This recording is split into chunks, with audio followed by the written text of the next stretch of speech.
In the spring of 1942, Britain faced a brutal reality. The war had entered its darkest stretch. France had fallen.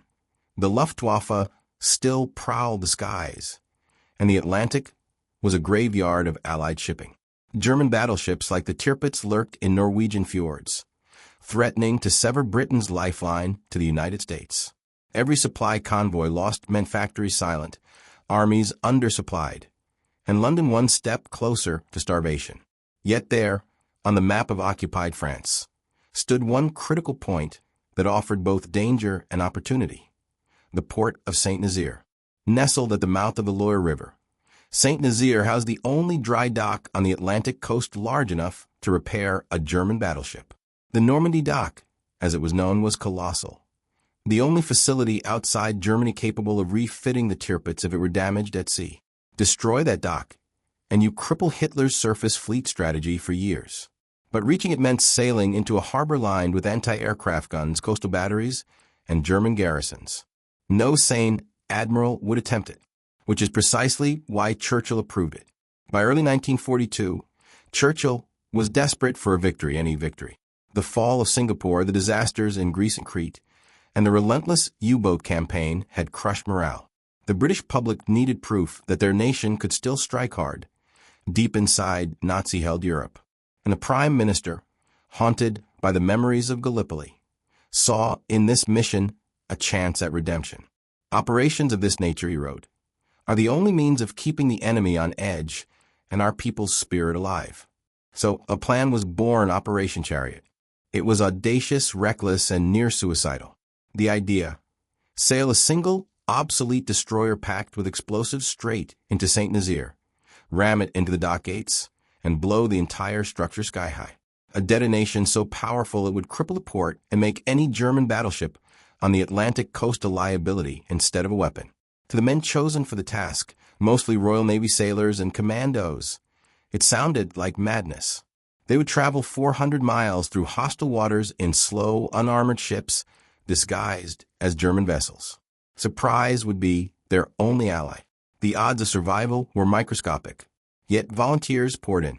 Because even in 1942, when Britain stood nearly alone, a mission with no chance of return was still better than standing still.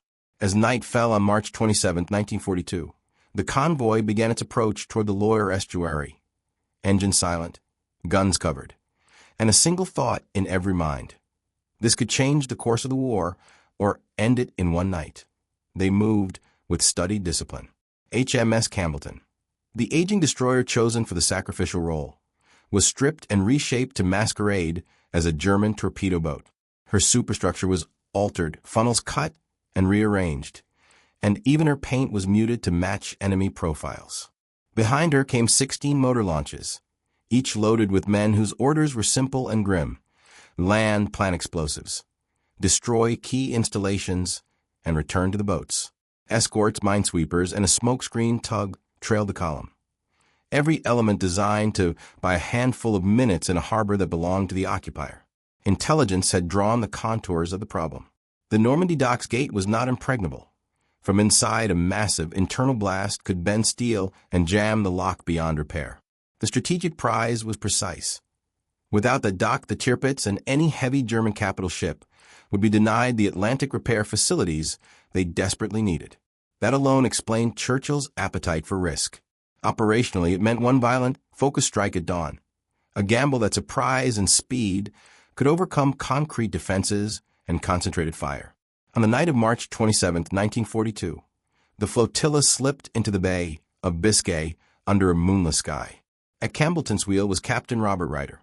His calm, experienced hands guided the improvised warship toward an inferno waiting at the mouth of the Loire. Lieutenant Commander Beatty and the Commandos reviewed last-minute adjustments to demolition plans and rendezvous signals. For them, the mission was both tactical and symbolic: to force a structural psychological rupture in German maritime strategy. Approach tightened nerves into a single string. German searchlights combed the black. Coastal batteries answered with sudden, incandescent flashes. The British employed one final deception, flying German recognition signals to close the distance, a slender hope that routine would trump suspicion for a few critical minutes. For a breath the craft seemed to slip through a blind spot. Then errors and enemy readiness began to fray the plan. A navigational mishap grounded a small launch. A flare bloomed in the sky, and German gunners, alerted, opened a disciplined, deadly fire into the estuary. The Bay of Biscay turned into a corridor of tracer and smoke. Yet Campbeltown, stubborn and slow, bore on. Her bow cavity, loaded with delayed charges, and a clockwork of demolition devices beneath her decks, drove toward the lock gates as if the ship embodied the arithmetic of sacrifice. Impact compressed time for those aboard. Timber and steel splintering, a spray of seawater and diesel. Men yelling over the roar, while hand-to-hand fighting broke out along the quays. Commandos leapt ashore under hellish illumination to assault gun positions. Others fought through warehouses to reach pumping stations and machinery. The question that would mark the raid's success now reduced to one detail. Would the timed explosives detonate with the force necessary to render the dock beyond repair? Or would this night be recorded only as another costly British defeat? They fought like men who understood that timing, not bravado, would decide the night. As Campbeltown ground herself against the dock gates, her bow shuddered and held fast. The delayed charges, hidden deep within her hull, began their cruel countdown. Around her, commandos spilled onto the quays, improvising with whatever weapons they had, rifles, grenades, and a grim determination honed by training and necessity. Their orders were surgical. Find the pumping stations, wreck the cranes, blow the gates' locking mechanisms, and melt the gears that made the Normandie Dock a working nightmare for any attacker. Resistance was immediate and savage. German defenders reacted with the discipline of a garrison that had been expecting trouble. Coastal batteries woke and trained. Machine gun nests opened up, and flares painted the streets in an unforgiving whiteness. Several motor launches were set ablaze before the crews could disembark.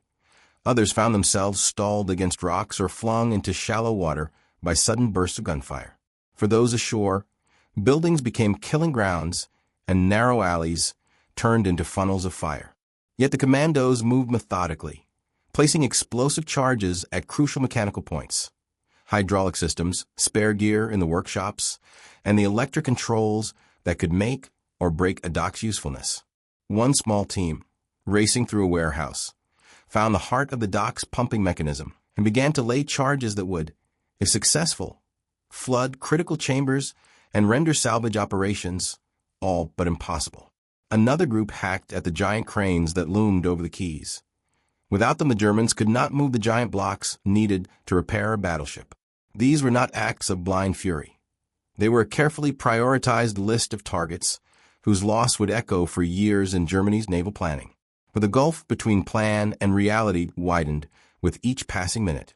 Boats that should have picked up survivors were destroyed or forced to withdraw.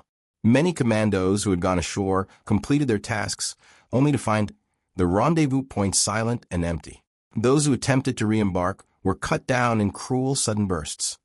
Others were rounded up by German patrols and marched away as prisoners. The Campbeltown herself, a monstrous silhouette at the dock gate, took the full attention of shore batteries and searchlights. Her crew worked below decks, knowing the delay devices they had set would soon decide their fate. There was no romanticism in their resolve, only the cold arithmetic of timed explosives, and the hope that their sacrifice would be measured in strategic advantage rather than mere tragedy. Then just after dawn, the charges went off. The explosion did not look like a single dramatic blast from newsreels. It was more an awful, reverberating collapse, steel buckling, concrete torn, and the dock's gate left twisted and jammed beyond immediate repair. Debris flew like confetti of destruction, and for a moment the estuary was a tableau of ruin. A crippled warship, smoking warehouses, and shattered cranes. Those who had survived to see it understood in a physical, almost animal way that something fundamental had shifted. The Normandie Dock's days as an operational repair facility for the Kriegsmarine were over. Many British men, however, were dead or captured. The human cost was heavy, and for families back home the news would be a bitter mixed message. Heroism soaked in loss. Yet in strategic terms the raid had delivered precisely what planners had hoped. A crippled facility that denied Hitler a convenient Atlantic repair dock and forced German heavy units to reconsider operations far from their secure northern harbors. The dock lay broken, but the question that would come to define the night was not the casualty list. It was the message. The British had struck the enemy's infrastructure deep inside occupied Europe and paid for it with blood. What followed, how Germany would interpret this brutality, and how Allied planners would exploit it, mattered as much as the destruction itself. What transformed a daring raid into something far larger than a one-night spectacle was the political and strategic calculus behind it. Churchill's outlook was public as well as military. Bold raids could impose costs on the Germans and reassure a battered nation. Operation Chariot delivered both. It was surgical in aim, theatrical in execution, and brutally symbolic. London's information machine would not squander such an opportunity. Within hours, the War Office and the Ministry of Information began shaping story. Censored dispatches and carefully selected photographs presented St Nazaire as evidence that Britain still had teeth. For civilians weary from defeats and rationing, the images of commandos and leather jerkins and a blown dock made the war feel less like a steady retreat and more like an active contest. Recruitment and bond drives drew sharper responses. Morale, which had been fraying, found something to cling to. Strategically, the raid spoke louder. Without the Normandie Dock, the Kriegsmarine lost a vital Atlantic repair facility. Any heavy German ship operating far from home now faced crippling logistical problems. The Tirpitz could not be sent into the Atlantic with the same confidence that it could be salvaged if damaged.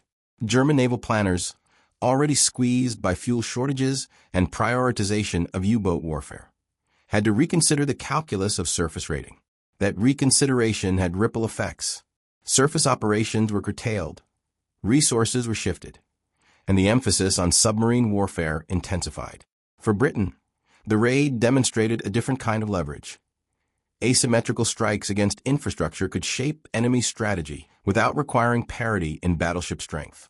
In practical terms, the Germans had to commit resources to coastal defense and repair, diverting men and material from other fronts. The human cost, however, was immediate and grave. Many of the men who had volunteered did not return. Prisoners of war filled German camps. Families at home learned of names on casualty lists. The British government, conscious of the pain, balanced commemoration with the need to show strategic gain. Churchill's government framed these losses as necessary payments for a larger long-term advantage, a narrative that resonated because the tangible destruction of the dock was obvious and undeniable. Still, success bred complications. The Germans hardened their coastal defenses and revised convoy procedures. Admiralty planners faced new tactical questions about rescue, withdrawal, and the acceptable margins of sacrifice. And for Churchill, the raid posed a moral calculus. How much could he ask of brave men to achieve strategic leverage? The raid answered that question in one way. The dock was ruined. But it also set in motion a series of German responses the Allies would need to exploit in the months ahead. That in Berlin, the reaction to St Nazaire was disbelief. German intelligence at first assumed a local accident had destroyed the dock, then grasped that the British had sailed directly into one of the best defended harbors in occupied France. Hitler's rage was immediate. Goebbels' propaganda machine tried to frame the attack as feudal terrorism. Yet inside the Kriegsmarine staff rooms, the implications were plain. If the British could strike St Nazaire, no port along the western coast was safe. Orders went out to strengthen defenses from Bordeaux to Cherbourg, stretching resources already thin. In London, Churchill studied the reports with a mix of satisfaction and grief. The success vindicated his faith and audacity, but the casualty lists weighed heavily. He understood the arithmetic of morale. Every small victory sustained a nation still under nightly air raids. The House of Commons cheered when he described the raid as a blow struck straight at the enemy's nerve center. But privately he wrote that bravery on this scale could not become routine. Britain had to prepare for the great continental return that lay ahead. Military analysts examined what Chariot had proven. First, that surprise could still be achieved in an age of radar and reconnaissance. Second, that special operations small, trained forces operating independently could inflict strategic damage disproportionate to their size. These conclusions accelerated the formal development of combined operations under Lord Mountbatten and gave new weight to the emerging idea of commando warfare. The lessons of St Nazaire would shape future raids from Berneville to Dieppe and, ultimately, the amphibious doctrines used on D-Day. For the men who survived, captivity in German camps became a long interlude before liberation. Accounts smuggled home described the moment Campbelltown exploded, the dock gate lifting like a lid, and the sudden stillness afterward. Their testimony turned into recruiting posters and morale pamphlets. Names like Ryder, Beatty, and Newman entered Britain's wartime vocabulary of courage. Decorations followed. The raid produced more Victoria Crosses than any other single operation of the war. The long-term effect extended beyond tactics. The destruction of the Normandie Dock permanently limited the operational range of the Tirpitz and her sisters, confining them to Norwegian waters where they lived under constant threat of air attack. In this sense, the Suicidal raid bought strategic breathing space for Allied convoys and reshaped naval priorities on both sides. By the end of 1942, when new Allied offensives opened in North Africa, Britain no longer seemed on the defensive. Operation Chariot stood as proof that resolve could bend the mathematics of war. It reminded friend and foe alike that Britain's strength was not only in its ships or factories, but in its willingness to gamble everything on a single night strike. And that gamble, mad in conception, meticulous in execution, became one of the quiet turning points of the Second World War. When the echoes of the explosion faded, what remained was more than shattered dock. It was the validation of a doctrine that would define the rest of the war. Operation Chariot proved that courage and calculation, fused together, could offset numerical inferiority. The Royal Navy and British Commandos had delivered not just destruction, but a blueprint. They had shown that a handful of men, if guided by precise intelligence and audacity, could change the course of global strategy. In the months that followed, Allied leaders referenced St Nazaire in every discussion of offensive planning.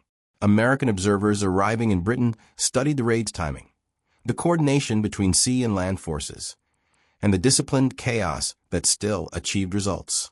These lessons would resurface 2 years later on the beaches of Normandy, when hundreds of landing craft crossed the channel under the same logic that had driven HMS Campbeltown into a wall of fire. That surprise, speed, and resolve could break through even the strongest defenses. For Churchill, the raid carried deep personal symbolism. It silenced critics who claimed his obsession with butcher and bolt operations was reckless. He had wagered on British nerve, and the outcome vindicated his belief that morale could be weaponized as effectively as artillery. Each headline about St Nazaire became ammunition in the greater political battle to keep America, and the Dominions convinced that Britain was still a partner capable of striking, not merely surviving. When he later called the Commandos the bright gleam that lighted our long dark path, it was this raid he had in mind. The Germans, meanwhile, never fully recovered their confidence along the western seaboard. Reports of saboteurs, infiltrators, and phantom flotillas multiplied. Resources were siphoned into coastal fortifications and garrisons that would one day face the real invasion. In that sense, the psychological damage inflicted by Chariot rivaled the physical ruin of the dock itself. Fear, once embedded in command routines, dictated strategy more effectively than any bomb. Years later, when engineers inspected the remains of the Normandie Dock, they found twisted metal still fused with fragments of the Campbeltown's hull, a permanent scar in concrete. For veterans who survived, that site was proof that their sacrifice had not vanished into history's blur of statistics. The mission had been called suicidal, but its success outlived its losses. It demonstrated that defiance could become design, that desperation could be harnessed into method. And so in the quiet arithmetic of history, Operation Chariot endures as the moment when Britain turned audacity into policy. A single destroyer rammed into a wall became the hinge between despair and determination, a lesson written in steel, smoke, and the unwavering conviction that sometimes the impossible is simply the necessary done quickly.